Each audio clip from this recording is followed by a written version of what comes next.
ఒకనాడు రాంపూర్ అనే గ్రామంలో అందరూ ప్రశాంతంగా ఆనందంగా జీవించేవారు. కానీ ఒక రాత్రి ఆ గ్రామంలో ప్రత్యేక పూజ నిర్వహించేవారు. కారణం భయంకరమే. ఠుంగ్ ఠుంగ్ ఠుంగ్ ఠుంగ్ ఠుంగ్ ఠుంగ్ ఠుంగ్ ఠుంగ్ ఠుంగ్ సహూర్ అనే ఒక అబ్బాయి దయ్యం అక్కడ సంచరిస్తుండేది. ప్రతి ఉదయం ఎవరి ఇంటి వద్దో ఒక మృతదేహం కనిపించేది. ఇది చూసిన గ్రామస్తులు భయంతో మౌనంగా ఉండిపోతారు.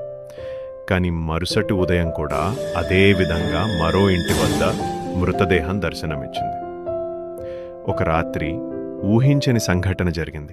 ఠుంగ్ ఠుంగ్ ఠుంగ్ ఠుంగ్ ఠుంగ్ ఠుంగ్ ఠుంగ్ ఠుంగ్ ఠుంగ్ సహూర్ అనే ఆ దయ్యం ఒకరి ఇంట్లో ప్రాణం తీస్తుండగా దాన్ని మున్నాబాయి చూశాడు. అతను దయ్యం వెనకాల నిశ్శబ్దంగా వెళ్ళాడు. అప్పుడు మున్నాబాయి ఆశ్చర్యంగా గమనించాడు. ఆ దయ్యం ఒక్కసారిగా ఒక పెద్ద చెట్టుగా మారిపోయింది.